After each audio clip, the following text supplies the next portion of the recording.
ایک دوسرے کو معاف کر دینے کا نتیجہ حدیث کے اندر آتا ہے، ہم معاف کرنا سیکھیں دوسروں کو۔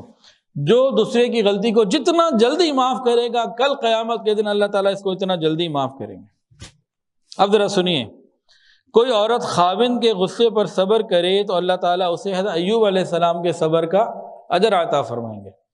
اسی طرح کوئی مرد اپنی بیوی کے غصے پر صبر کرے گا تو اللہ تعالیٰ حضرت آسیہ کے صبر کا حصہ اسے ثواب عطا فرمائیں گے۔ حضرت آسیہ کون؟ فرعون کی بیوی۔ تو دونوں ایک دوسرے کے ساتھ جب رہیں گے تو پریشانیاں بھی آئیں گی، صبر بھی کرنے پڑیں گے، پھر اجر بھی ملیں گے۔ یہ سب اتنی فضیلتیں کیوں بتائی گئی ہیں؟ اس لیے بتائی گئی ہیں کہ آپس کی زندگی میں سب کچھ ہونا ہے، اگلے کو پتہ ہو کہ میں نے صبر کیا، مجھے اجر ملے گا، حوصلہ بڑھ جائے گا۔ حضرت مولانا اشرف علی تھانوی رحمہ اللہ کا واقعہ لکھا ہے کہ ایک شخص تھا، اس کی بیوی سے کوئی غلطی ہو گئی، بہت بڑی غلطی تھی، چاہتا تو طلاق دے دیتا، کچھ بھی کرتا، لیکن دیکھا کہ وہ شرمندہ ہے، معافی مانگ رہی ہے، اس نے اللہ کی بندی سمجھ کے اسے معاف کر دیا، درگزر کر دیا۔ پھر اس کا انتقال ہو گیا۔ انتقال کے بعد اس شخص کو کسی نے خواب میں دیکھا، پوچھا کیا بنا؟ کہ اللہ رب العزت نے میری مغفرت کر دی۔ اللہ پاک نے فرمایا کہ میرے بندے، تو نے اپنی بیوی کو میری بندی سمجھ کے معاف کیا، میں نے تجھے اپنا بندہ سمجھ کے معاف کیا۔ معاف کر دینے میں پہل کرنا، معاف بھی مانگنے میں پہل کر لینا، اس سے کوئی عزت کم نہیں ہو جاتی، بڑھتی ہے اور کام آگے چلتے ہیں۔ پھر نسلوں کے اندر یہ بات جاتی ہے۔ جگہ جگہ اپنی بیوی کی بات ادھر ادھر بتانا ہمارے ہی گھر کو خراب کرے گا۔ جس بیوی کی عادت ہو کہ خاوند کی باتیں ہر جگہ ذکر کرے، اور جس خاوند کی عادت ہو کہ بیوی کی باتیں جگہ جگہ ذکر کرے، تو اب گھر میں محبتیں نہیں رہ سکتی، خرابیاں آئیں گی۔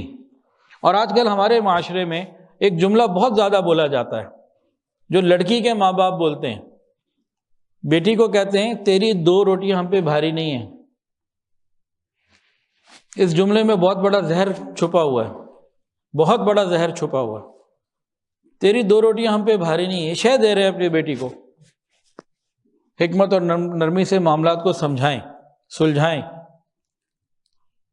اور یہی بیٹیاں جب واپس آ جاتی ہیں نا،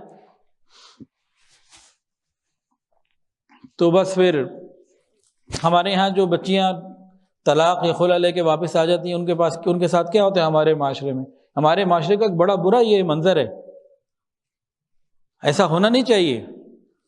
دوسری شادی کی ترغیب، جن بچیوں کی طلاق ہو گئی، خلع ہو گئی، ان کی تو پوری کوشش کرنی چاہیے کہ ان کی دوبارہ شادی ہو، اور جب تک نہیں ہوتی تو بھائی پہ، ماں باپ پہ، جو قریب کے رشتہ دار ہیں، ان کی ذمہ داری ہے ان کے ساتھ اچھا خیال کرے، ڈبل ثواب ملتا ہے، حدیث کے اندر آتا ہے۔ لیکن ہمارے یہاں کیا ہوتا ہے، یا تو یہ اپنے بھائیوں کی بیویاں جو ہوتی ہیں نا، یہ نند بہنوئی کیا رشتہ بنتا ہے، یہ نند بھاوج کس طرح کا، تو ان کے اندر فتنے کا ذریعہ بنتی ہیں۔ کہیں یہ ہوتا ہے، اور عام طور سے کیا ہوتا ہے، گھر کی کام والی باورچی بن جاتی ہے، جس کو نہ پیسے دینے نہ کچھ دینا، فری کی کام والی ملی ہوتی ہے جس نے یہ کام کرنا ہوتا ہے۔ تمہارے معاشرے میں یہ بھی بڑی تکلیف ہے۔ بہت پرانی بات ہے، ایک خاتون کا فون آیا، 10-12 سال پرانی بات ہو گئی، ماڈل ٹاؤن میں یا قریب ہی رہتی تھیں۔ مجھے کہنے لگی کہ میری شادی ہو گئی تھی، پسند کی شادی تھی، ماں باپ کو میں نے مجبور کیا، ہو گئی، 2 سال 2.5 سال گزرے، اچھا چل رہا تھا، شوہر ویسے تو بہت اچھا تھا، لیکن اچانک 2.5 سال بعد، شادی کے 2.5 سال بعد جب بچہ بھی ہو گیا، تب جا کے پتہ لگا یہ قادیانی ہے۔ اب جو مجھے تشویش ہوئی، علماء سے پوچھا، انہوں نے کہا تو نکاح ہی نہیں ہو سکتا۔ میں نے اپنے ماں باپ سے، بھائیوں سے بات کی، فوراً میں گھر آ گئی، سب نے جو ہے پوری سپورٹ کی مجھے، اور میں طلاق لے کے اس کو کہا، آپشن دی کہ بھائی مسلمان ہو جاؤ تو بہت اچھا، نہیں تو نکاح تو سرے سے نہیں ہوا نا، اب تو ختم۔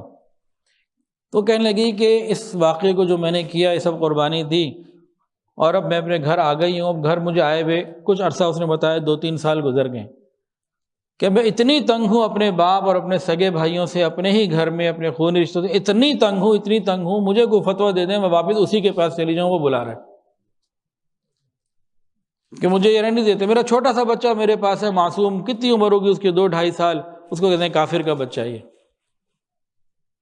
اور گھر میں مجھے اتنی باتیں ملتی ہیں، گھر کے ہر ایک کے میں کام کرتی ہوں، اور مجھے گھر میں کوئی خوشی نہیں ملتی.